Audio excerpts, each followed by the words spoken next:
Lactational amenorrhoea. Lactational amenorrhoea के ऊपर मैंने ये बात बताया कि लैक्टेशनल एमिनोरिया में क्या होता है कि हमारा जो हाइपोथैलेमस से पिट्यूटरी से क्या निकलता है, हमारे पास जीएनआरएच निकलता है। जीएनआरएच क्या करता है, एलएच और एफएसएस रिलीज करता है। अब तुम सोचो कि जब फीमेल लैक्टेशन पीरियड में होती है तो उस वक्त क्या होता है, फिर उसके बॉडी से प्रोलैक्टिन निकलता है और ये प्रोलैक्टिन क्या करता है, जीएनआरएच को इनहिबिट करता है, मतलब स्टॉप करता है, जिसके कारण से क्या होता है कि हमारा एलएच एफएसएस नहीं निकलता है और जब एलएच एफएसएस नहीं निकलता तो मेंस्ट्रुअल साइकिल नहीं होते हैं। इसी को बोलते हैं लैक्टेशनल एमिनोरिया। लैक्टेशनल लैक्टेशन के कारण मेंस्ट्रुअल साइकिल का बंद हो जाना था कि एमिनोसिंथेसिस को बनाया ही गया था ताकि क्रोमोसोमल डिसऑर्डर को सही किया जाए। आखिर इसमें होता क्या था कि ये जो फीटस है उसके चारों ओर क्या होता था, एमनियोटिक फ्लूइड जमा हो जाता था और इस एमनियोटिक फ्लूइड के अंदर हमारे पास क्रोमोसोम्स जो आते थे उससे डायग्नोस हो जाता था कि बेबी मेल है या फीमेल है। पर आखिर क्या है कि इसका मिसयूज किया गया, फीमेल फीटिसाइड बढ़ गया। Hello everyone, are you excited about this session? क्योंकि बहुत सारे डिमांड पे ये सेशन को लाया गया है। इस सेशन में हम लोग बहुत इंपॉर्टेंट क्वेश्चन को करेंगे जो आपके पेपर में आएगा। तो हम लोग सीबीएसई के उस क्वेश्चन को करने जा रहे हैं जो क्लास 12 के पेपर में आएगा। तो बायोलॉजी का ये सेशन 1 होगा। हम लोग 2 तरह का सेशन कर रहे हैं। एक तो थ्योरी वाला सेशन जो अगर आपका बैकलॉग है, जो आपने कभी नहीं पढ़ा है, आप वहाँ पे जाके कवर करो। अगर आपने पढ़ लिया है या फिर सुपरफिशियल लेवल पे पढ़ा है, अगर आपने नहीं भी पढ़ा है फिर भी अगर आप इस सेशन को ध्यान से सुनोगे, ठीक है, अगर आप पूरा डेडिकेशन से इस सेशन को सुनोगे तो आपका एक भी क्वेश्चन नहीं छूटेगा, क्योंकि हम लोग एक एक क्वेश्चन जो आपका 10 ईयर पीवाईक्यू को है सबको यहाँ पे अच्छी तरीके से कराएंगे। और दूसरी point, important question NCERT exemplar सबके जो क्वेश्चन जो आने वाले होंगे रिलेवेंट क्वेश्चन को करवाएंगे। तो हम लोग स्टार्ट करते हैं आज का सेशन बिना डिले किए हुए। सबसे पहले हम देख रहे हैं कि हमारे पास जो क्वेश्चन का सीरीज में सबसे पहला क्वेश्चन एसेशन रीजन का है। ध्यान से देखना कि हम क्या बोलना चाह रहे हैं कि क्वेश्चन इज सेइंग दैट की determining the sex of an unborn, ठीक है, डिटरमाइनिंग द सेक्स ऑफ किसका सर, अनबॉर्न का, unborn child, followed by MTP. MTP का फुल फॉर्म क्या होता है, एमटीपी का फुल फॉर्म क्या होता है, एक बार जरूर कमेंट सेक्शन में अभी तुरंत लिखो, मेडिकल टर्मिनेशन ऑफ प्रेगनेंसी, ठीक है, मेडिकल टर्मिनेशन ऑफ प्रेगनेंसी। इस हमारा इलीगल प्रैक्टिसेस है। सही बात है सर कि हम लोग क्या है कि अगर अनबॉर्न बेबी का अगर हम लोग क्या जेंडर पता कर रहे हैं तो वो एक इलीगल प्रैक्टिसेस है और ये सही स्टेटमेंट है। Second point, amniocentesis is a practice to test the presence of genetic disorder also। ध्यान से सुनना हम क्या बोल रहे हैं। अमीनोसेंटेलिसिस को बनाया ही इसलिए गया था ताकि जेनेटिक डिसऑर्डर को पता लगाया जा सके। कैसे? क्योंकि जैसे कि हमारे पास मान लेते हैं कि हमारे पास ये फीटस है, तो इस फीटस में क्या होता है कि अगल बगल क्या होता है, एमनियोटिक फ्लूइड होता है। कौन सा फ्लूइड होता है? एमनियोटिक फ्लूइड होता है सर, ठीक है, बात तो सही आप बोल रहे हैं। ये एमनियोटिक फ्लूइड जो होता है इसमें एकदम साफ साफ पता चल जाता है कि इसमें क्रोमोसोम्स कौन सा है, एक्स है या वाई है, और इस तरीका से हमारा डायग्नोस हो जाता है और डॉक्टर बता देता है मेल या फीमेल है। पर अभी इतने बड़े लेवल पे स्कैम चलते हैं कि डॉक्टर पैसा लेके जेंडर बताते हैं और उसके बाद वहाँ पे फीमेल फिटिसाइड हो जाता है, ठीक है, क्योंकि अभी भी बहुत सारे ऐसे एरिया हैं जहाँ पे फीमेल्स पीपल्स नहीं जाते हैं, इसीलिए क्या है ऐसा फीमेल फिटिसाइड होते हैं। क्योंकि सर हमारे पास स्टेटमेंट ए और आर दोनों ट्रू है, पर हमको कैसे पता चलेगा कि ये एसेशन रीजन वाला क्वेश्चन को अप्रोच कैसे करना है? नीट में भी आता है, इसलिए मैं बोल रहा हूँ क्या करो, जब भी इस तरह का क्वेश्चन आए तो तुम बिकॉज लगाओ कि determining the sex of unborn child followed by MTP is legal practice because. क्यों बिकॉज? क्यों बिकॉज? बिकॉज में यहाँ पे क्या आना चाहिए, क्योंकि हमारा क्या है कि फीमेल फिटिसाइड हो। पर देखो यहाँ पे फिर दूसरा लॉजिक दे दिया कि एमिनोसेंटेसिस जो है वो प्रैक्टिस है ताकि आप जेनेटिक डिसऑर्डर को पता लगा सके। तो ये क्या है, दूसरा एक तरह का स्टेटमेंट दे दिया, पर राइट स्टेटमेंट है, इसीलिए हम नहीं बोल सकते कि हमारा क्या है रीजन करेक्ट एक्सप्लेनेशन है, तो ये गलत हो गया। That's why B option is सही, और ये तो आपका गलत हो गया और ए वाला फॉल्स तो आपका गलत हो गया। नेक्स्ट क्वेश्चन की तरफ बढ़ते हैं। Next question is saying that assertion and reason ये है कि reproductive and child health care, जिसको हम आरसीएच बोलते हैं, वो programme was initiated in India 1951। सही बात है, ताकि to attain the total reproductive health care, to attain the total reproductive health in a social goal. क्या है? Attend total reproductive health in a social goal, ठीक है। तो ये सोशल गोल लिख के यहाँ पे दिक्कत कर दिया, इसीलिए ये स्टेटमेंट गलत है। Total reproductive health as a social goal तो नहीं था, reproductive child health care programme था, ये 1951 में इनिशिएट किया गया था, इतना डेटा तक सही है, तो ये स्टेटमेंट गलत हो गया। उसके बाद audio visual and print media awareness was created among reproduction related aspect under the programme, ठीक है। तो हमको इतना बात पता चल गया कि सर ये तो हमारा क्या है कि जब रिप्रोडक्शन को अवेयरनेस कराया जा रहा था तो बहुत जगह ऑडियो विजुअल का भी मेथड को यूज किया गया था ताकि चीज़ों को प्रमोट किया जाए, बताया जाए, सही इन्फॉर्मेशन दिया जाए, मिसकंसेप्शंस जो हमारा सेक्स रिलेटेड प्रॉब्लम है उसके हटाया जाए, इसीलिए हमारा रीजन इज सही होगा। तो हमारा देखो ए और R, A is true, false, A is false, R is true. तो तो आपका कौन सा आंसर हो जाएगा, डी नंबर। अब आपको कौन कौन सा डेटा याद रखना है कि जो फैमिली प्लानिंग होता है सर, प्रोग्राम जो होता है वो कब इनिशिएट किया गया था, ध्यान से सुनना। वो इनिशिएट किया गया था इंडिया में। जो टॉपिक जो बात मैं एक्स्ट्रा बोलूंगा उसको तुम कॉपी में स्क्रिबल करके लिखते चल जाओ, क्योंकि ये डेटा जो तुम्हारा पीवाईक्यू में आया हुआ है, एक भी क्वेश्चन तुमको पीवाईक्यू इससे बाहर नहीं मिलेगा। मैं जितना क्वेश्चन करवाऊंगा उतना ही आएगा, इतना जान लेना। सेशन 1 आज से हम लोग स्टार्ट कर दिए हैं। तो देखो सबसे पहले हमारे पास क्या बोला कि 1951 में attend total reproductive health as a social goal, ठीक है। उसके बाद a more comprehensive and improved program was launched in 1997 under the name of reproductive and child health care with the help of audio visual and print media, government and we can say that कि non government तो agency था ही, साथ में non government agency भी इसके ऊपर steps लिया ताकि अवेयरनेस क्रिएट कर सके पीपल के अमॉन्ग, ठीक है, रिप्रोडक्शन रिलेटेड एस्पेक्ट्स के ऊपर। नेक्स्ट क्वेश्चन फिर से हमारे पास क्या है, हमारे पास एसेशन रीजन क्वेश्चन है। Statutory ban on amniocentesis for sex determination is to legally checks increasing female foeticide, ठीक है। फीमेल फिटिसाइड का स्पेलिंग एक बार सही कर लियो। अब उसके बाद ध्यान से देखो हम क्या बोल रहे हैं। ये क्वेश्चन बोल रहा है कि sex determination is to legally check increasing female foeticide. तो लीगली चेक मतलब कि अगर हम बात करते हैं लीगल लेवल पे, अगर हम इसको सही मान ले, लीगल लेवल पे मान ले, एमिनोसेंथेसिस कर लो ताकि फीमेल का जेंडर पता चले, तो ये चेक करो। तो कहीं ना कहीं हमारा ये जो ऑप्शन है हम बोल सकते हैं कि सही है ना। इसको बैन किया गया था ताकि हमारा क्या है कि फीमेल का जेंडर को बताया ना जा सके। उसके बाद रीजन में हमको क्या लिखा है कि एमिनोसेंथेसिस सम ऑफ द एमिनेटिक फ्लूइड को हम लोग निकालते हैं, जहां पे डेवलपिंग फीटस से निकालते हैं, taken to analysis the chromosomes in the foetal cells. Chromosomal disorder को भी हम लोग क्या है पता करने के लिए हम लोग निकालते हैं। तो both A and R are true और करेक्ट एक्सप्लेनेशन है क्या? नहीं। क्यों नहीं है? क्योंकि देखो यहाँ पे एक अलग स्टेटमेंट का बात कर रहा है, तुम बिकॉज लगा के रीजन देखो नहीं मिलेगा। ये तुमको बता रहा है कि एमिनोसेंथेसिस में होता क्या है, इसीलिए ये ऑप्शन गलत हो गया। Both A and R are true and R is not correct explanation, तो बी आपका क्या हो जाएगा ऑप्शन में इसका आंसर हो जाएगा। अब आगे आते हैं। अब देखो तुम्हारे पास एक अच्छा क्वेश्चन है, ध्यान से सुनना। एमिनोसेंथेसिस क्वेश्चन करने के बाद अब हम लोग समझते हैं कि एमिनोसेंथेसिस होता क्या है। ध्यान से देखो हमारे पास क्वेश्चन बोल रहा है कि amniocentesis is very useful and important, ठीक है। ये एक टेक्निक होता है जहाँ पे हम लोग कुछ reason there is a statutory ban on amniocentesis, इस स्टेटमेंट को जस्टिफाई करो। तो हमको बस ये बताना है कि व्हाई एमिनोसेंथेसिस बैंड। तो हमको समझ में आना चाहिए कि ये जो क्वेश्चन आ रहा है, देख रहे हैं एक ही टॉपिक से आ रहा है, बार बार एक ही टॉपिक से आ रहा है और ये पीवाईक्यू है हमारा। तो तुमको पता होना चाहिए कि एमिनोसेंथेसिस से हम लोग क्रोमोसोमल डिसऑर्डर को डायग्नोज करते हैं, पर इसका इलीगल फायदा उठाया जा रहा है। तो इसके कारण से इसको बैंड किया जाए, मतलब बैंड मतलब कि जेंडर के लिए पता करने के लिए इसके लिए एक प्रोविजन लाया जाए लॉ के हिसाब से। तो इसको लिखना कैसे, ध्यान से देखना। एमिनोसेंथेसिस एक इम्पॉर्टेंट पेरेंटल है ना, पेरेंटल डायग्नोसिस है। तुम बोल सकते हो यहाँ पे क्या है, स्पेलिंग गलत है, यहाँ पे पेरेंटल कर लेना, ठीक है। Parental diagnostic technique used to determine any chromosomal biochemical and enzymatic abnormality to unborn foetus, ठीक है। फिटस का भी स्पेलिंग सही कर लो, FOETUS होगा। दिस यूजफुल क्यों करना था एमिनोसेंथेसिस, ताकि फिटस में कुछ एबनॉर्मेलिटी या क्रोमोसोमल डिसऑर्डर है तो उसको हम पता कर सके। अब आगे क्या लिखना है, this useful technique is based on the chromosomal pattern, ठीक है सर। और उसके बाद यहाँ पे क्या करते हैं, एमनियोटिक फ्लूइड उसके सराउंडिंग होते हैं, फिटस के एमनियोटिक फ्लूइड सराउंडिंग होते हैं। The developing embryo, however there is a statutory ban on amniocentesis as this technique is used to, ठीक है, determine the sex of the unborn fetus and often misused to kill an unborn normal female fetus। ये तो बहुत गलत बात है, तो ऐसे लिखना है therefore it is legally banned to avoid female feticide।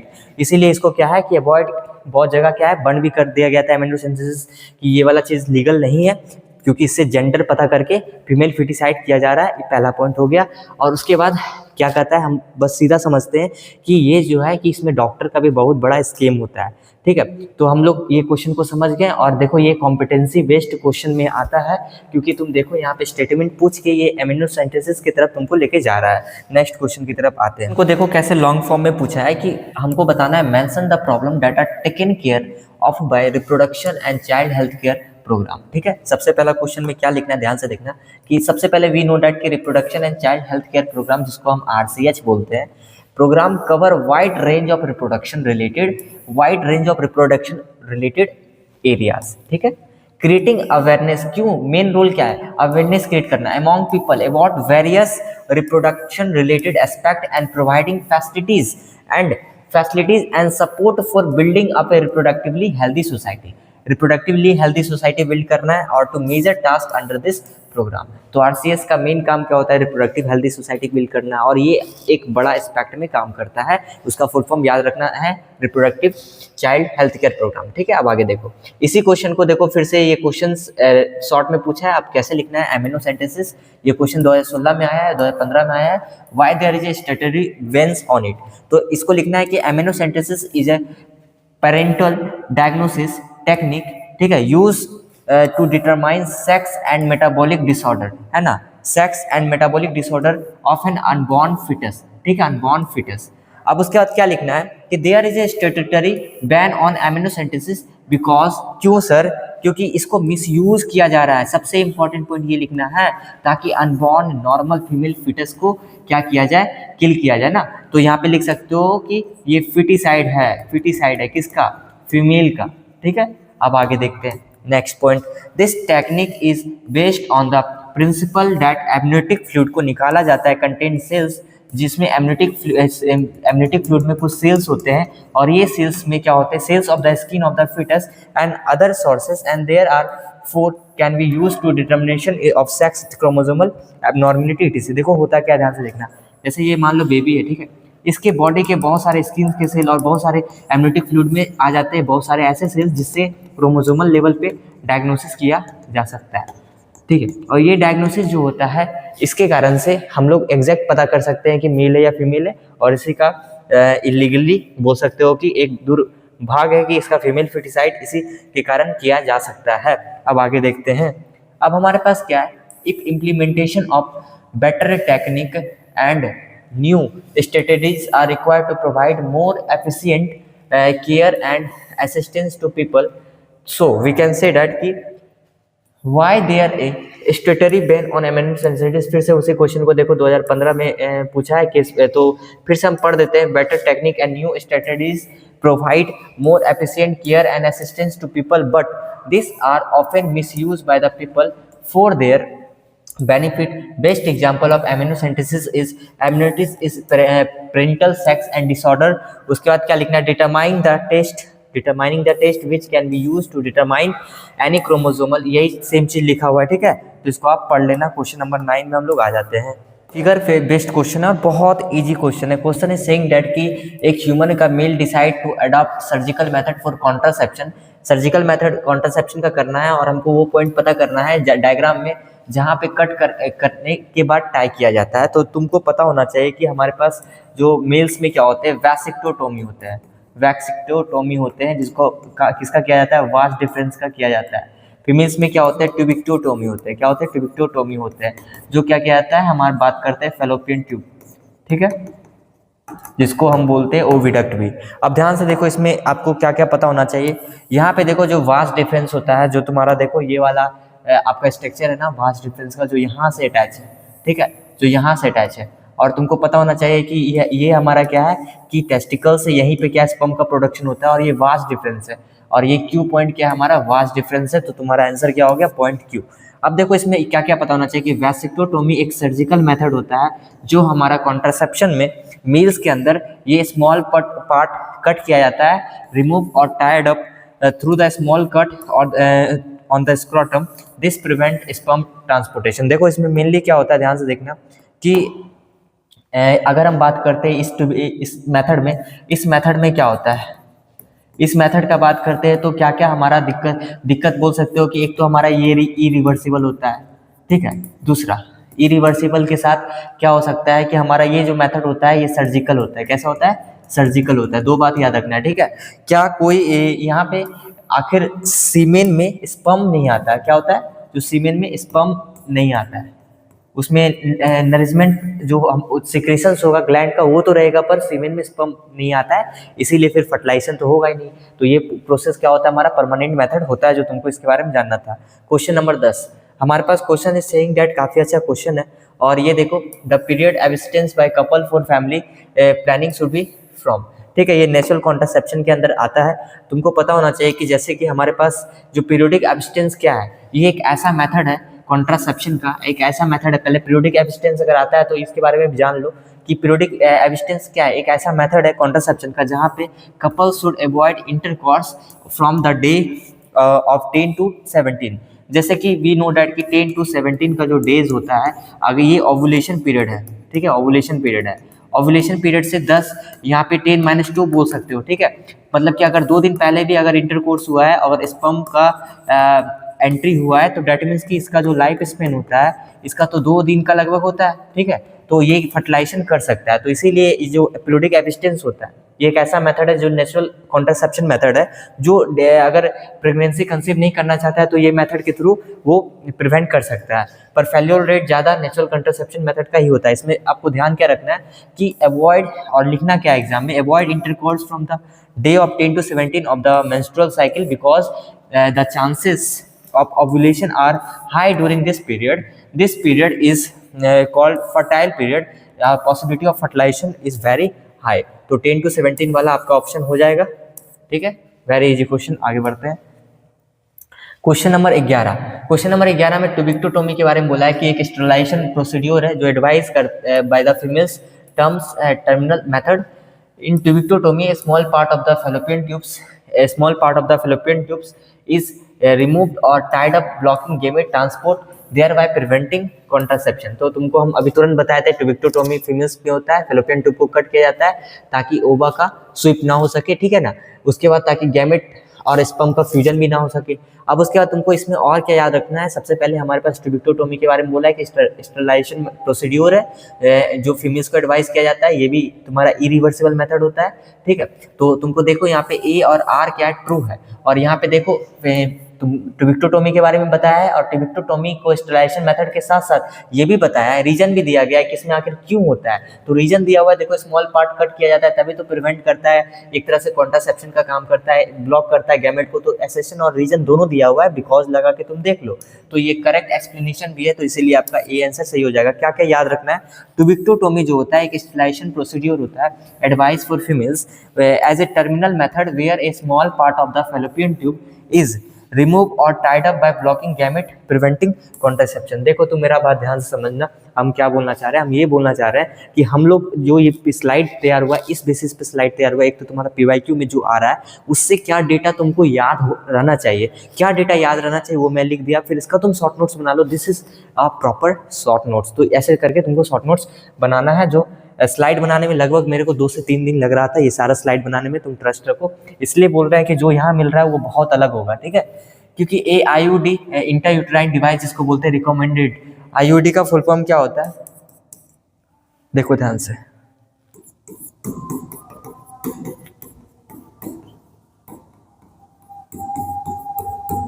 Intrauterine device to suppress sperm motility and the fertilizing capacity of sperm is. तो ये तुमको पता होना चाहिए कि एक इंट्रायूट्राइन डिवाइस के बारे में हम लोग बात किए थे, और इसके अंदर क्या क्या आता है, लिप्स लूप आता है क्या, नहीं, LNG-20 नहीं आता है, प्रोगेस्टेरोन नहीं आता है, मल्टी लोड एनसीईआरटी में दिया हुआ है। इंट्रायूट्राइन डिवाइस क्या करता है, सप्रेस करता है स्पर्म के मोटिलिटी को। कैसे निकालता है, कोई को कॉपर रिलीज करता है, कॉपर CUT जो होते हैं वो कॉपर रिलीज करते हैं, जैसे copper 7 copper CUT and multi load 375, ये सब क्या होते हैं, कॉपर रिलीज करते हैं। क्या रिलीज करते हैं, कॉपर रिलीज करते हैं।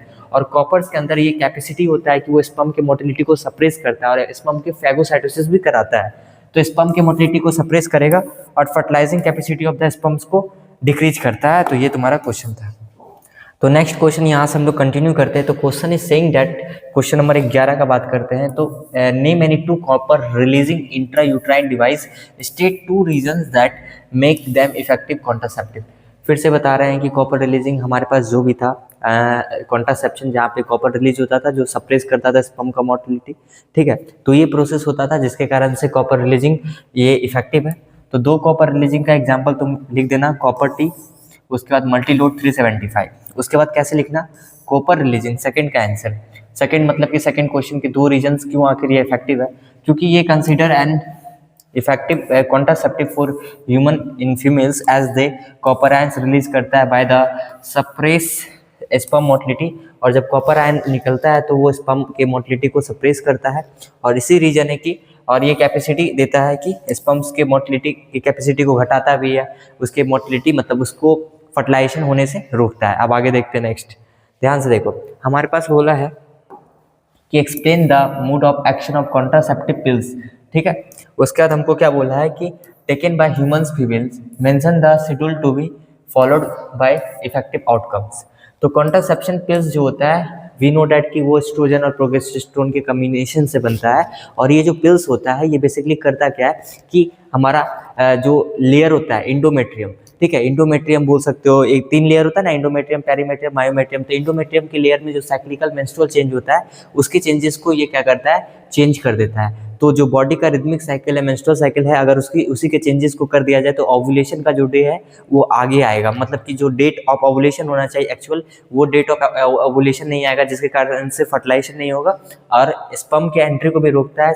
सर्विक्स के पास म्यूकस रिलीजिंग को बढ़ा देता है, जिसके कारण से कंडीशन होस्टाइल हो जाता है और स्पर्म का एंट्री भी नहीं हो पाता। देखो इसको कैसे लिखना है, हमारे पास क्या है कि contraceptive pills are made to hormones progesterone और oestrogen. Oral pills may contain either progesterone alone or a combination of both progesterone or estrogen.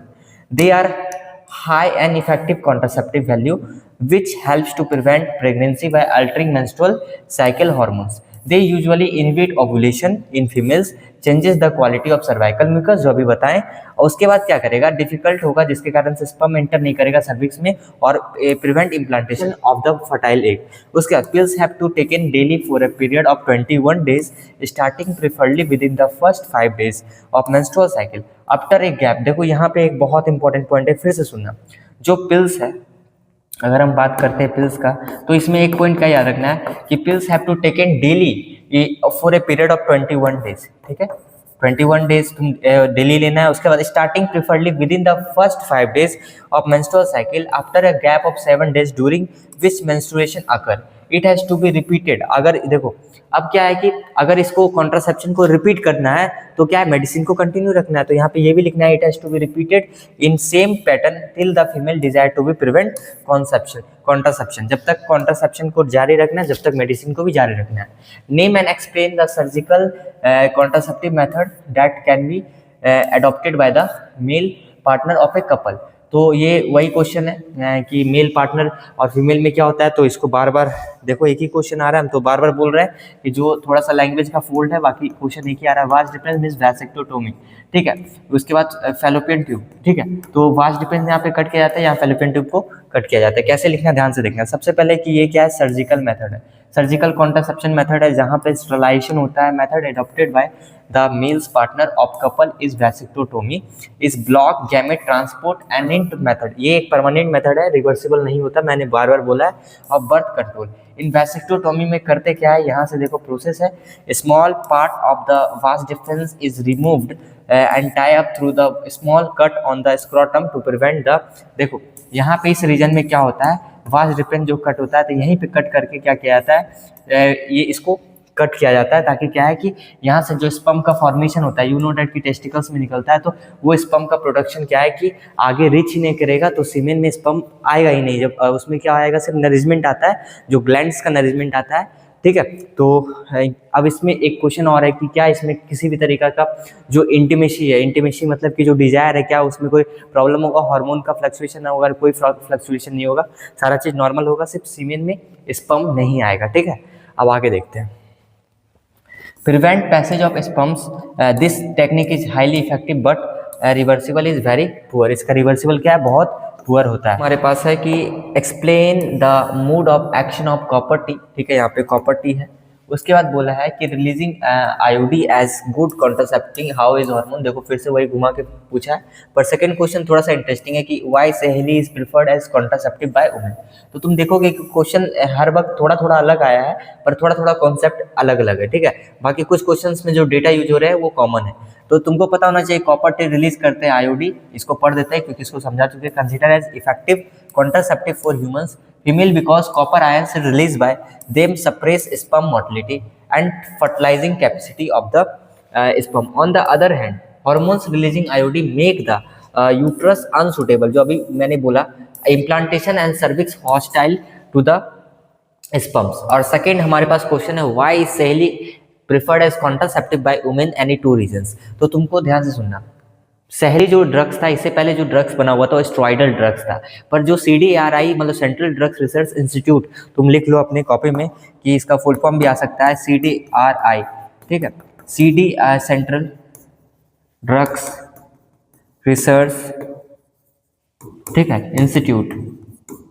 ये जो है हमारे पास लखनऊ के तरफ से ये वाला जो ड्रग्स का इंस्टीट्यूट है लखनऊ में है, और वहीं पे सहेली ड्रग्स को बनाया गया था। बेसिकली जो पहले के ड्रग्स थे जहाँ पे प्रोजेस्टेरोन और एस्ट्रोजन हार्मोन की कॉम्बिनेशन से बनाए जाते थे, जो पिल्स बनते थे, पर ये सहेली जो पिल्स बना था उसमें क्या था कि नॉन स्टेरॉइडल था। Non steroidal means steroidal compound का यूज नहीं किया गया था। तो इसमें था क्या, ऐसा ध्यान से देखना, Saheli contain non steroidal preparation called centchroman, ठीक है, ये याद रखना, जिसको बोलते हैं सेंट्रोक्रोमेन। ये जो है सर ये बहुत इंपॉर्टेंट टर्म है। इसके it preferred contraception by women because इसका हाई कॉन्ट्रासेप्टिव वैल्यू है, मतलब कॉन्ट्रासेप्शन का जो इसमें एक्यूरेसी वो एकदम बहुत बेटर है, ठीक है। पिल्स लेने के बाद कॉन्ट्रासेप्शन वैल्यू बहुत अच्छा है और इसका साइड इफेक्ट बहुत कम था, ठीक है। आगे बढ़ते हैं। नेक्स्ट क्वेश्चन है कि कोई 4 कैरेक्टरिस्टिक्स बताओ एक आइडियल कॉन्ट्रासेप्टिव जो एनसीईआरटी का तुरंत में लिखा हुआ है। सबसे पहला वो सेफ होना चाहिए। सेफ मतलब या तुमको हार्म ना करे, यूजर फ्रेंडली होना चाहिए, ठीक है। अब इजिली यूज कर सकते हो। It must be easily available, ऐसा नहीं कि अब उसके लिए दूसरा देश जाना पड़ रहा, नहीं, तो तुम्हारे आसपास में मिलना चाहिए। It must be reversible with little और नो साइड इफेक्ट, ठीक है, और रिवर्सिबल होना चाहिए और लिटिल नो साइड इफेक्ट, जैसे कि टूविक्टोटोमी वासेक्टोटोमी है। अगर कोई फिर से जैसे कि पता है कि फीमेल्स में क्या होता है कि ओवम का तो 50 ईयर्स के लगभग मेनोपॉज होता है, पर मेल्स में क्या होता है कि लगभग डाइट पे डिपेंड करता है कि कब तक स्पर्म का प्रोडक्शन होता है, ठीक है। तो हम बस ये बोलना चाह रहे हैं कि हमारा जो बॉडी जो होता है अगर उसमें परमानेंट स्टेरिलाइजेशन कराया जाए, क्योंकि उसमें तो रिवर्सिबल मेथड नहीं है, इसीलिए कुछ ऐसा होना चाहिए कॉन्ट्रासेप्शन जहाँ पे क्या हो, रिवर्सिबल मेथड हो। तो वो हमारा क्या होता है, इस तरह का मेथड जो गुड फ्रेंडली हो। तो 4 कैरेक्टरिस्टिक्स में ये भी होना चाहिए कि रिवर्सिबल होना चाहिए, साथ के साथ उसको साइड इफेक्ट नहीं होना चाहिए। It should not interfere sexual drive और डिजायर, ठीक है, और sexual act of the users. ऐसा ना हो कि किसी भी तरह का इंटीमेसी में प्रॉब्लम हो। इंटीमेसी डेट मीन्स की सेक्सुअल डिजायर, लिबिडो, ये सब में प्रॉब्लम हो, ठीक है। कोई भी इंटरफेरेंस नहीं होना चाहिए। नेक्स्ट क्वेश्चन है कि name 2 intrauterine device that affect the motility of sperms, ठीक है। तो कॉपर टी और मल्टीलोड 375 ये क्या होता है, 2 कॉपर रिलीजिंग इंटरयूट्राइन डिवाइस होता है जो अफेक्ट करता है मोटिलिटी, स्पर्म्स के मोटिलिटी को अफेक्ट करता है। आगे बढ़ते हैं। Name 2 hormones that are constituent of contraceptive pills. Why do have high and effective contraception value? Name a common prescribed non-steroidal oral pill. तो ये सेकेंड वाला का तो तुमको पता है कि सहेली इसे कॉमनली प्रिस्क्राइब किया जाता है, पर 2 हार्मोन्स कौन कौन होते हैं तुमको ये भी पता है कि प्रोजेस्टेरोन और एस्ट्रोजन होते हैं। अभी तुरंत बार बार बोल रहे हैं, देखो क्वेश्चन कैसे घुमा रहा है, कॉम्पिटेंसी बेस्ड सारा PYQ है। तो प्रोजेस्टेरोन और एस्ट्रोजन में कंटेन आइदर प्रोजेस्टेरोन एलोन, या तो प्रोजेस्टेरोन अकेले होगा, ठीक है, या फिर क्या होगा कि कॉम्बिनेशन होगा बोथ प्रोजेस्टेरोन और एस्ट्रोजन का, ठीक है। उसके बाद oral contraceptive pills have high and effective contraceptive value. They help to prevent pregnancy by inhibiting body's natural cyclical hormones. They usually stop the body from ovulation. Basically करता क्या है कि प्रोजेस्टेरोन और एस्ट्रोजन को हम लोग कॉम्बिनेशन करके pills बनाएंगे तो क्या होगा, ये ओव्यूलेशन को क्या करता है, प्रिवेंट करता है, या तो उसका डेज को बढ़ा देता है ड्यू टू साइक्लिकल चेंज, और साइक्लिकल चेंज को ही क्या करता है, इंडोमेट्रियम के साइक्लिकल चेंज में बदलाव लाता है, जिसके कारण से ओव्यूलेशन का डे बढ़ जाता है। अब आगे आते हैं। ये चेंज करता है cervical mucus to make difficult sperm to go through the cervix and prevent implantation of the egg. ये अभी तुरंत हम बात किए थे, ये सर्वाइकल में होस्टाइल सिचुएशन क्रिएट कर देता है। नेक्स्ट क्वेश्चन का बात करते हैं। तो नेक्स्ट क्वेश्चन क्या है हमारे पास कि IOD are set to be effective contraceptive. देखो कितना बार एक ही क्वेश्चन को घुमा के पूछा है, पर थोड़ा थोड़ा अंतर होगा कि use for IOD and write their mode of action. तो फिर से इसको पढ़ देते हैं कि intrauterine device are effective and popular. देखो तुम ये क्वेश्चन को अगर खुद से भी करोगे, लगभग 36 क्वेश्चन है, तो तुमको लगभग कितना लग जाएंगे समझने में, लगभग तो 1 घंटा तुमको समझने में लग जाएगा। तो ऐसा करते हैं ना कि इसका वीडियो ही हम जो बना रहा है इसको कम समय में एकदम एक्सप्लेन करके बता रहा है, ठीक है। तो इसलिए बोल रहा है कि ऐसा मत सोचना कि एक ही क्वेश्चन को क्यों पढ़ रहा है, इसलिए पढ़ रहे हैं क्योंकि सीधा सा समझो कि अगर तुमको बर्गर खाना पसंद है या पिज्जा खाना पसंद है तो तुम पिज्जा और बर्गर ही पहले प्रेफर करोगे रोटी सब्जी से, ठीक है, जो रियलिटी है। तो इसी तरीका से सीबीएसई का एग्जाम हो या फिर हमारा नीट का एग्जाम हो या सीयूईटी का एग्जाम हो, टॉपिक जो होता है वो फिक्स होता है, ठीक है। जैसे मान लेते हैं कि रिप्रोडक्टिव हेल्थ का क्वेश्चन कर रहे हैं, तो हमारे पास विट्रो इन विट्रो फर्टिलाइजेशन या फिर टेस्ट ट्यूब बेबी, और हमारे पास जो आर्ट हो गया, जी गिफ्ट हो गया, आईसीएसआई हो गया, उसके बाद हमारे पास जो टॉपिक होता है कॉन्ट्रासेप्शन, यही इतना ही टॉपिक है, इसी से क्वेश्चन बनता है। एक दो क्वेश्चन अगर स्टेटमेंट वाला बन जाता है तो कोई भी बना सकता है, पर ये सारा क्वेश्चन फोल्डेड टॉपिक है, ये तुमको फंसाता है। तो ये सब टॉपिक को तुम देखो कि बार बार सीबीएसई में भी यही क्वेश्चन आया, नीट का भी 10 साल का करोगे तो तुमको पता चल जाएगा कि मैच द फ्लोइंग करके पूछ रहा है हमारे पास टेस्ट टू बेबी वाला। तो ठीक है, तो ये पैटर्न समझना बहुत जरूरी होता है। पैटर्न समझाने के लिए मैं बार बार दिखा रहा हूँ 10 साल का क्वेश्चन।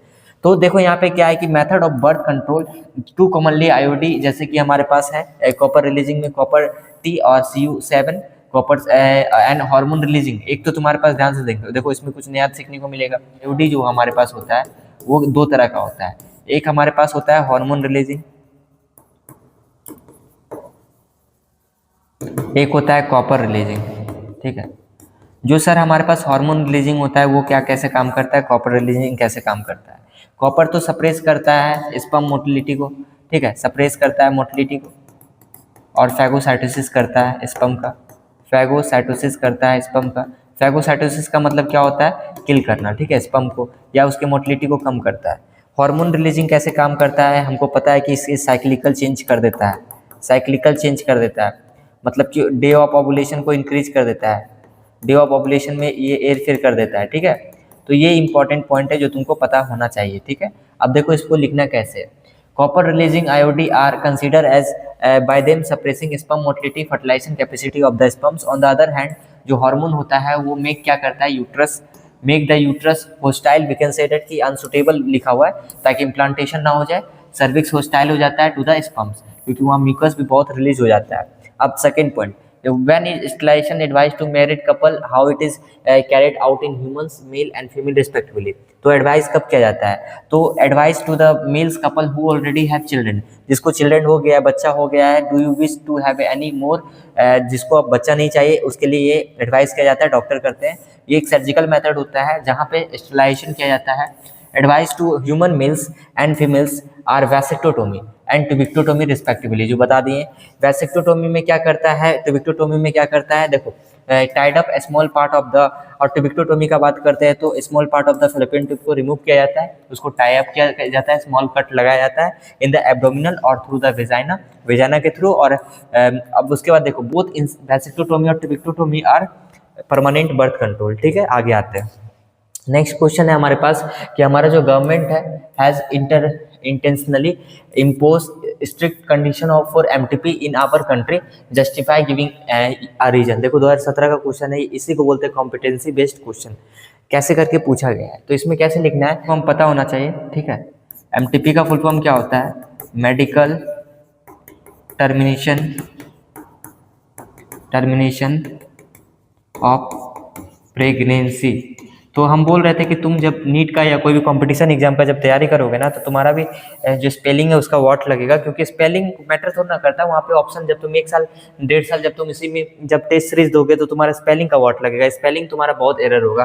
तो स्पेलिंग मेरा अगर एरर होता है तो उसको इग्नोर किया करो। Government of India has imposed strict conditions for MTP because it is often misuse for sex determination. तुमको पता होना चाहिए कि सेक्स डिटर्मिनेशन में मिसयूज किया जा रहा था, फीमेल फिटिसाइड इससे बढ़ गया था। ठीक है, आगे बढ़ते हैं। Illegal abortions of female foetus. ठीक है, due to female foeticides male and female sex ratio में भी get disturbs, raising many ethical, religious and social issue, जिसके कारण से बहुत सारे प्रॉब्लम हो सकते थे। क्वेश्चन हमारे पास है gonadotropins in the above technique are administration to the women to stimulate. तो गोनिडोट्रोपिन्स हमको पता है ना, जीएनआरएच करके भी एक हार्मोन होता है, गोनिडोट्रोपिन रिलीजिंग हार्मोन। तो इसमें बेसिकली क्या है कि जीएनआरएच का मेन रोल होता है कि ये फॉलिकल्स के ऊपर काम करता है। फॉलिकल्स कैसे, ध्यान से सुनना, जो गोनिडोट्रोपिन होता है जिसको हम क्लोरोफिनिन बोलते हैं, सिट्रेट बोलते हैं, इन द गिवन टेक्निक, ठीक है, in the given technique are administration to the women to stimulate the formation of ovarian follicles. ठीक है, ओवेरियन फॉलिकल्स को स्टिमुलेट करता है। तो हमको इतना पता चल गया कि याद क्या रखना है, जो गोनिडोट्रोपिन होता है वो स्टिमुलेट करता है ओवेरियन फॉलिकल्स को। अब उसके बाद हमारे पास कौन सा ऑप्शन है, फॉर्मेशन ऑफ ओवेरियन फॉलिकल सही है। ग्रोथ ऑफ ओवेरियन फॉलिकल गलत, ग्रोथ नहीं करवाता है, फॉर्मेशन कराता है। ठीक है, उसके बाद formation of corpus luteum, growth of corpus luteum, ये तो गलत हो ही गया। ठीक है, आगे आते हैं नेक्स्ट क्वेश्चन। क्वेश्चन हमारे पास है, और ये क्वेश्चन नीट के लिए भी इंपॉर्टेंट है, तुम्हारे लिए बहुत इंपॉर्टेंट है। देखो इसी को बोलते हैं केस बेस्ड क्वेश्चन। एक एबव केस है जहाँ पे स्पर्म काउंट से रिलेटेड क्वेश्चन है, ठीक है। मेल में स्पर्म काउंट से रिलेटेड क्वेश्चन है। स्पर्म काउंट से क्या रिलेटेड क्वेश्चन है कि यहाँ पे बोला है कि मिलीलीटर ऑफ हस्बैंड एक्स, ठीक है। एक एक्स मेल है, एक वाई मेल है, ठीक है। एक के पास लेस देन 20 मिलीलीटर है, ठीक है, पर एम एल, और वाई के पास कितना है, वी कैन से डेट कि 300 है, ठीक है। 300 मिलियन, जो भी डेटा है देख लो इसको, पर तुमसे बस क्या पूछ रहा है, कैसे इसको बनाना है वो देखना है। 8 recommended to husband X and husband Y respectively by medical practitioner. तो तुमसे सीधा पूछा गया है कि ICSI, जिप्ट, IUT, IUI, जिप्ट, ICSI, क्या इसमें से एक्स और वाई को क्या बोला जाएगा। तो सबसे पहले हमको पता है कि यहाँ पे ICSI क्या होता है। हम क्या करते हैं ना कि साइटोप्लाज्म इंजेक्शन देते हैं। इंजेक्शन मतलब कि intra cytoplasmic sperm injection. ICSI का फुल फॉर्म क्या होता है, इसको पहले लिख लो, इंट्रा साइटोप्लाज्मिक स्पर्म इंजेक्शन, ठीक है। तो ये हमारे पास पॉइंट है कि यहाँ पे ICSI में क्या क्या होता है, जिसका स्पर्म का काउंट कम होता है तो उसके जो जो बहुत अच्छे स्पर्म्स होते हैं उसको डायग्नोज करने के बाद उसको साइटोप्लाज्मिक में क्या है, सेकेंडरी ओसाइट के साइटोप्लाज्म में जोना पेलोसिडा की लेयर्स को हटा के उसको इंसर्ट करता है। ये मेडिकल प्रैक्टिशनर जो होते हैं वो करते हैं, हम इसको डिटेल में भी बताते हैं। तो वाई को क्या कहा जाएगा कि वाई को कहा जाएगा कि जाइगोट इंटरफेलोपियन ट्रांसफर के लिए, ठीक है। कैसे किया जाता है ध्यान से देखना। ट्रांसफर के लिए IUT तो इंटरयूट्राइन डिवाइस दोनों लगाया जाएगा मेल्स में, और ये इसका यूज भी नहीं है। IUI, ठीक है, जिप्ट यहाँ पे है पर यहाँ पे ICSI है, तो सबसे पहले तो हम लोग ICSI करेंगे, तो ये ऑप्शन भी गलत हो गया।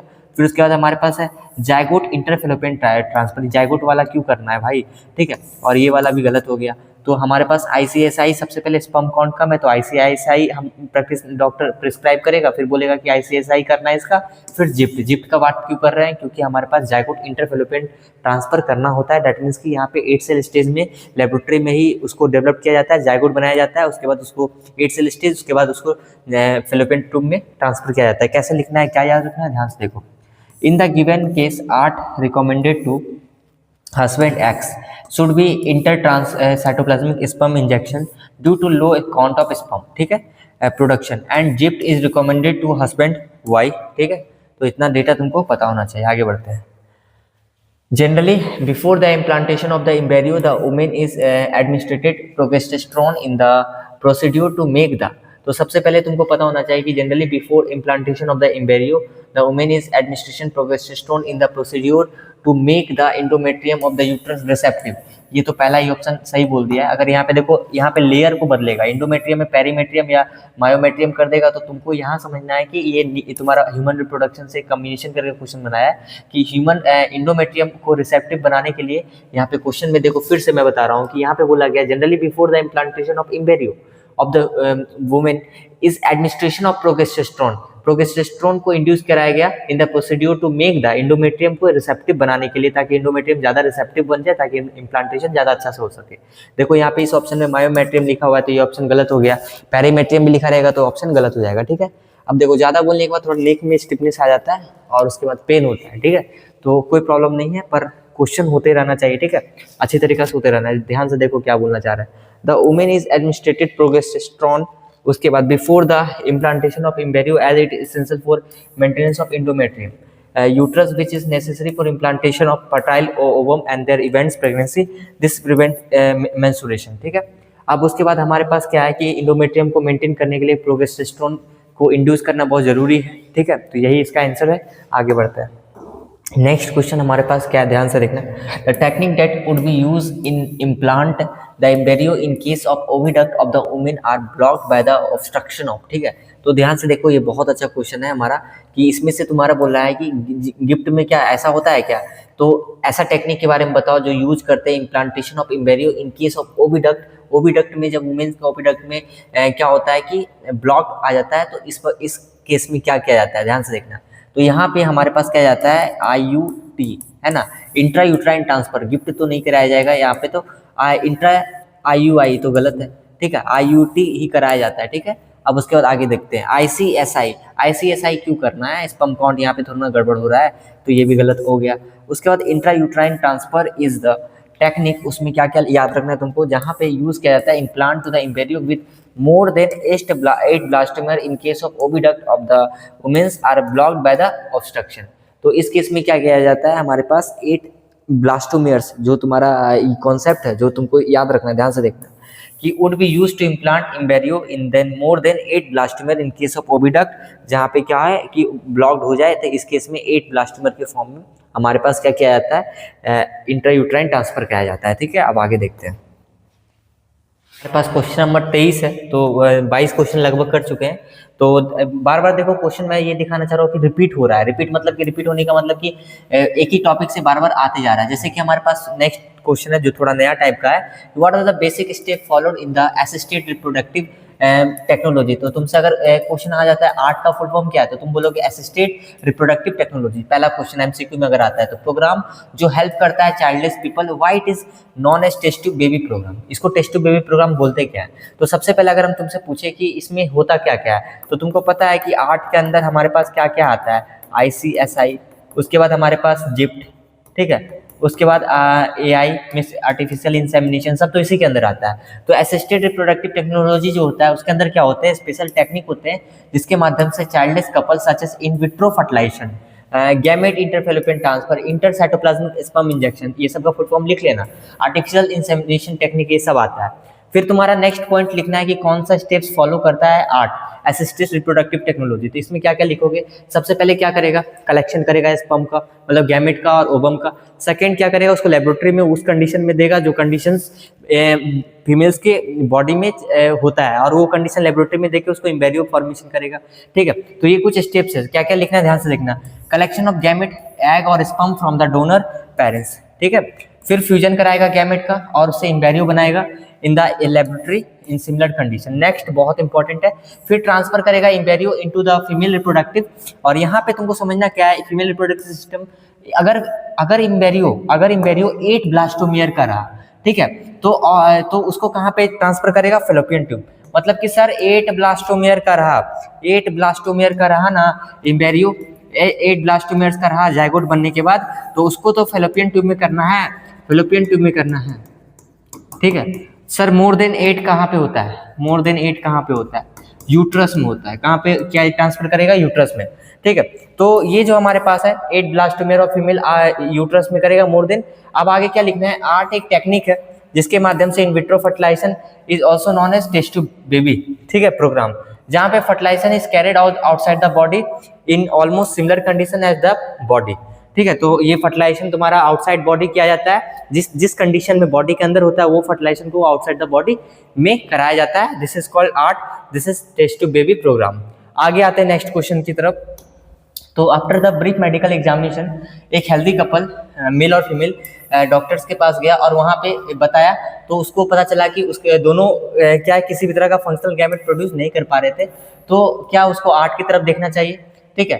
तो और देखना भी चाहिए तो कौन सा आर्ट वो करे, इसमें क्या डॉक्टर बोलेगा यही तुमको लिखना है ताकि उसका बच्चा हो। अब आगे देखते हैं, assisted reproductive technology helps resolve infertility program in infertile couples in the given case both the parents are unable to produce functional gamete. So सबसे पहले तो इतना तक देखो क्वेश्चंस कोई यहाँ पर लिखा हुआ है, कैसे आंसर लिखा हुआ है, देखो इतना क्वेश्चन कोई वो घुमा फिरा के लिखा है। The technique that we would suggest that, सबसे पहले तो हम क्या बोलेंगे, गैमेट इंटरफेलोपियन ट्रांसफर, है ना, जिप के बारे में बात करेंगे। उसके बाद क्या है कि इन दिस प्रोसीड्योर क्या किया जाता है, सुपर ओवुलेशन किया जाता है, सुपर ओवुलेशन इज डन। तो सबसे पहला पॉइंट आंसर के नीचे क्या लिखना है, सुपर ओवुलेशन होगा sir, super ovulation is done. उसके बाद super ovulation is done in this procedure, super ovulation is done फिर उसका to collected oocyte along with about 2 lakh to 5 lakh motile sperm, to collected oocyte along with, oocyte मतलब ovum को ही बोला जा रहा है, उसका 2 लाख से 5 लाख मोटाइल स्पर्म, जो ये लाइन तुमको साइड करके लिख लो अगर तुमको भूल जाते हो तो। उसके बाद क्या किया जाएगा, उसको प्लेस किया जाएगा प्लास्टिक ट्यूब्स कंटेनर में। उसके बाद क्या किया जाएगा, it is then transfer through the laparoscopic, जो इसके पीछे हम लोग बात करते हैं लेप्रोस्कोपिक, और inserted 4 centimetre into distal end. कौन सा इंड, कहाँ पे, फेलोपियन ट्यूब का डिस्टल इंड में इंसर्ट किया जाता है, ये डॉक्टर के द्वारा किया जाता है, जहाँ पे कॉम्बिनेशन इज इंजेक्टेड। अब वहाँ पे क्या होगा, ये जो स्पर्म का कॉम्बिनेशन है उसको इंजेक्ट किया जाएगा, और ये मेथड के बारे में बोला जाता है कि better than in vitro fertilisation है, ठीक है। और इसका सक्सेस रेट कितना है, 27 से 30% है। तो बस मैं ये बोलना चाह रहा हूँ कि ये थोड़ा सा एनसीईआरटी के बाहर का क्वेश्चन था, ठीक है, पर आने का चांस थोड़ा कम है। आगे देखते हैं। उसके बाद क्या बोला है कि infertile couples is advised to adopt test tube baby programme, describe two principal procedure adopted by such technique. तो two principal procedure adopted by test, तुम्हारे पास क्या क्या, एक तो जिप्ट हो गया, zygote intrafallopian transfer, and IUT intra uterine transfer. In this procedure fusion होता है ओवम का और स्पर्म का outside the body of women, ठीक है, ये तो मैंने पहले भी बताया। लेबोरेटरी में to form a zygote, the zygote is then allowed to divide forming 8 blastomere, ये भी बात हो गया। फिर ट्रांसफर इनटू फेलोपियन ट्यूब, उसके बाद देखो सेम चीज लिखा हुआ है कि 8 blastomere, it more than 8 blastomere तो उसको यूट्रस में करेंगे, ठीक है, सेम चीज है, इसको पढ़ लेना।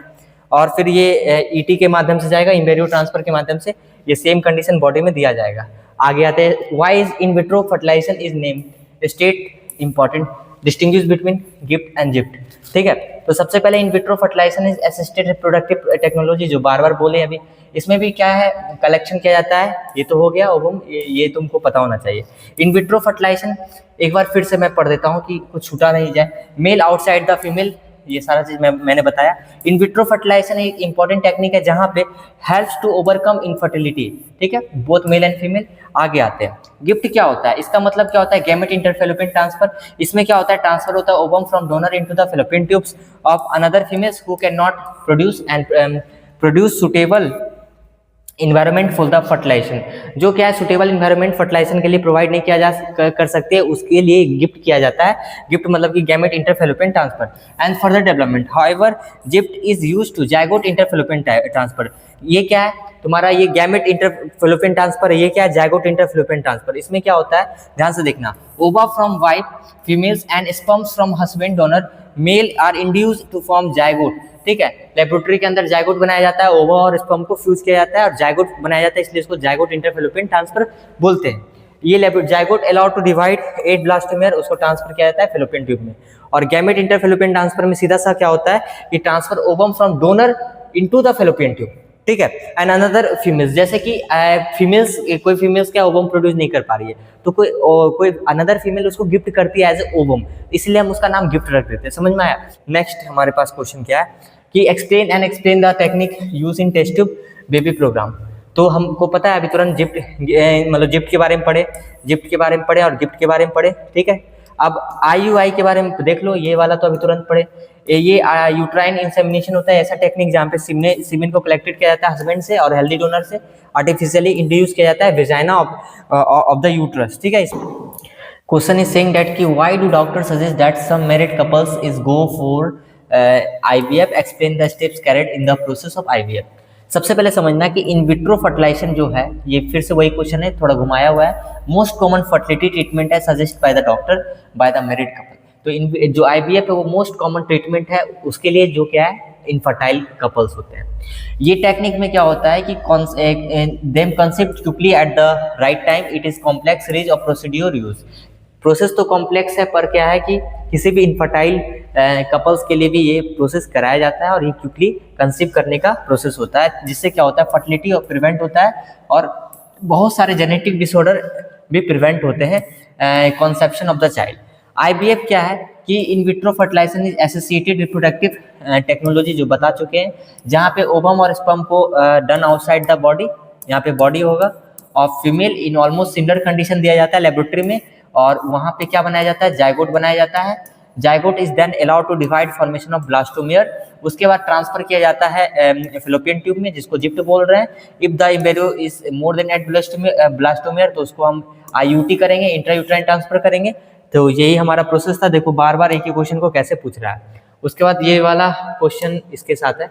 तो हमारे पास है list any 2 reasons other physical, ये बहुत अच्छा क्वेश्चन है। Congenital disorder for causing infertility in couples, explain IVF as a technique help childless couple helping children. तो सबसे पहला क्वेश्चन बोल रहा है कि 2 रीजन बताना है फिजिकल और congenital disorder for causing infertility in couples. List any 2 reason other than physical and congenital disorder physical और कॉन्जेनिटल डिसऑर्डर के अलावा क्या दो रीजन है जिसके कारण से फीमेल्स को इनफर्टिलिटी हो रही है? तो अभी तुमको पता है जो लाइफ स्टाइल से फीमेल्स भी क्या है, बहुत सारे क्या है एडिक्शन में है, दैट मीन्स कि स्मोकिंग हो गया या फिर कोई भी तरह का ड्रग्स का एडिक्शन होता है, जिसके कारण से इनफर्टिलिटी कॉमन हो गया है फीमेल्स में। पहला पॉइंट तो ये लिख लेना। दूसरा पॉइंट क्या कि जो मेल्स में क्या होता है कि वो स्टेरॉइड लेने लगे हैं या फीमेल्स में स्टेरॉइड लेने लगे हैं, जिसके कारण से इनफर्टिलिटी बहुत कॉमन देखने को मिल रहा है। तो हमारे पास क्या है कि the reasons for causing infertility in couples other than physical and congenital are drugs and disease, immunologicals और physiologicals. Sometimes alcohol addiction among males cause defective spermatogenesis. देखो अल्कोहल ये हो गया which lead to infertility. IVF in vitro fertilisation is assisted reproductive technology, जहाँ पे fusion कराया जाता है ओवम का और स्पर्म का आउटसाइड द बॉडी, ठीक है। और ये मैंने अभी तुरंत बताया, ठीक है, देख लेना। अब देखो जिप्ट और ICSI का क्या क्या डिफरेंसेस है, ये बहुत इंपॉर्टेंट है। Both sperms are unfertilised ovum are transferred into the fallopian tubes of the females where fertilisation होता है। ओवरऑल 27 से 30% चांस है। ICSI का ज़्यादा चांस होता है क्योंकि स्पर्म्स को एकदम जो सही स्पर्म्स होते हैं उसको इंजेक्ट कराया जाता है साइटोप्लाज्मिक इंजेक्शन देके।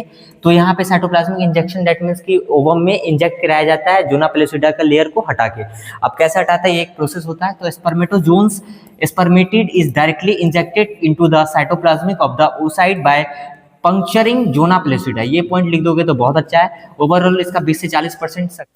तो नेक्स्ट क्वेश्चन हमारे पास है और बहुत अच्छा क्वेश्चन है। सबसे पहले बोला है कि हमको कुछ एक्सप्लेन करना है application each of the following amniocentesis, lactational amenorrhoea और जिप्ट। तो अगर हम बात करते हैं एमिनोसिंथेसिस के ऊपर, मैंने ये बात बताया था कि एमिनोसिंथेसिस को बनाया ही गया था ताकि क्रोमोसोमल डिसऑर्डर को सही किया जाए। आखिर इसमें होता क्या था कि ये जो फिटस है उसके चारों ओर क्या होता था, एमनियोटिक फ्लूइड जमा हो जाता था और इस एमनियोटिक फ्लूइड के अंदर हमारे पास क्रोमोसोम्स जो आते थे उससे डायग्नोस हो जाता था कि बेबी मेल है या फीमेल है। पर आखिर क्या है कि इसका मिसयूज किया गया, फीमेल फिटिसाइड बढ़ गया, जिसके कारण से एमिनोसिंथेसिस को बहुत जगह बैन किया गया और इलीगल बता दिया गया, ठीक है। और MTP के ऊपर भी इसी के ऊपर मैंने क्वेश्चन करवाया। सेकंड पॉइंट हमारे पास लैक्टेशनल एमिनोरिया। लैक्टेशनल एमिनोरिया के ऊपर मैंने ये बात बताया है कि लैक्टेशनल एमिनोरिया में क्या होता है कि हमारा जो हाइपोथैलेमस से पिट्यूटरी से क्या निकलता है, हमारे पास GnRH निकलता है। GnRH क्या करता है, LH और FSH रिलीज करता है। अब तुम सोचो कि जब फीमेल लैक्टेशन पीरियड में होती है तो उस वक्त क्या होता है, उसके बॉडी से प्रोलैक्टिन निकलता है और ये प्रोलैक्टिन क्या करता है, GnRH को इनहिबिट करता है, मतलब स्टॉप करता है, जिसके कारण से क्या होता है कि हमारा LH-FSH नहीं निकलता है। और जब LH-FSH नहीं निकलता तो मेंस्ट्रुअल साइकिल नहीं होते, इसी को बोलते हैं lactational amenorrhoea. Lactational means lactation के कारण मेंस्ट्रुअल साइकिल का बंद हो जाना। उसका जिप्ट के बारे में मैंने क्या बोला, जायगोट इंटरफेलोपियन ट्रांसफर, जहाँ पे हमारे पास क्या होता है, ये बून है चाइल्डलेस कपल्स के लिए। This treatment is usually advise for couple जिसका फ्लोपियन ट्यूब क्या हो गया, ब्लॉकेज हो गया, ठीक है। उसके बाद हम क्या बताए थे कि this prevent what we can say that कि नॉर्मल फ्यूजन ऑफ गैमेट। उसके बाद क्या है, एक पोस्टर, उसके बाद नेक्स्ट क्वेश्चन क्या है, ध्यान से देखना कि एक पोस्टर बनाओ और प्रिपेयर करो एक पोस्टर्स को जहाँ पे स्लोगन होना चाहिए reproductive and child health care programme से। तो वो पोस्टर तुम बनाओ, हम दो हमारे दो वाला, और ये पोस्टर कुछ ऐसा होना चाहिए। तुम्हारा एग्जाम में भी आता है तो कुछ इस तरह से बनाना है कि क्रिएटिंग अवेयरनेस अमंग पीपल, कुछ लाइन लिख दो। उसके बाद हमारे पास infant mortality rate, reduce maternal mortality rate, तो स्टॉप फीमेल फोर्टिसाइड, जिसके कारण से अनबैलेंस हमारा जो है पॉपुलेशन वो भी नहीं होगा। और ये स्लोगन लिखना है वी टू आवर टू, हम दो हमारे दो करके स्लोगन। तो this was the today session, जहाँ पे हम लोग 10 ईयर के सारे इंपॉर्टेंट क्वेश्चन को कवर किए। रिप्रोडक्टिव हेल्थ का आज का सेशन था। नेक्स्ट सेशन में हम लोग फिर एक नए चैप्टर के साथ मिलेंगे। Thank you. और मैं ये बोलना चाह रहा हूँ कि अभी आपका फिजिक्स केमिस्ट्री का एग्जाम ज़्यादा नज़दीक है, तो ज़्यादा कोशिश करो फिजिक्स केमिस्ट्री के ऊपर फोकस करने का, ठीक है। और दूसरी चीज़ की मैंने बोला था कि मैंने बहुत सारा चार्ट पेपर बनाया था जो आपका फिजिक्स में था। जब मैं अपने प्रिपरेशन के दौरान जब मैं एग्जाम दे रहा था तो उस वक्त क्या था कि कुछ चार्ट पेपर अभी भी मेरे पास है। ये फिजिक्स में हम लोग 4 चार्ट पेपर में मैंने पूरा फिजिक्स का फॉर्मूला कवर किया था, मॉलिक्यूलर के लिए अलग चार्ट बनाया था। ये शॉर्ट नोट्स बनाना बहुत ज़रूरी होता है, इसलिए मैं बोल रहा हूँ, ताकि शॉर्ट नोट्स तुम्हारा सारा कॉपी को कवर करेगा। तुम सारा कॉपी उतना कवर नहीं कर सकते 11-12 का जो रियलिटी है, ठीक है। तो शॉर्ट नोट्स तुम्हारे लिए ऑक्सीजन के जैसा होगा। जब तुम अपने दीवार में वॉल पे लगाओगे तो लगभग तुम हर दिन देखोगे या फिर तुम उसको कैरी भी कर सकते हो, ठीक है। तो बस मैं ये बोलना चाह रहा हूँ कि शॉर्ट नोट्स बहुत ज़रूरी है। और अभी तुम फिजिक्स केमिस्ट्री पे देखो, और ज़्यादा हो सकता है कि मैं कुछ फिजिक्स केमिस्ट्री का भी फार्मूला सेट या फार्मूला लेक्चर मैं प्रोवाइड करूँ। और अभी बायो का थोड़ा सा लेक्चर धीरे धीरे आएगा, क्योंकि अभी बायो का एग्जाम में बहुत ज़्यादा दिन है। तो फिजिक्स केमिस्ट्री आराम से देखो, क्योंकि जो स्टूडेंट इंटरेक्ट हो रहे हैं उससे पता चल रहा है कि अभी फिजिक्स केमिस्ट्री वो ज़्यादा पढ़ रहे हैं। हम लोग नेक्स्ट सेशन में मिलते हैं और मैं पूरा करवाऊँगा, अच्छी तरीक़ा से करवाऊँगा। एक बात याद रखना। Thank you.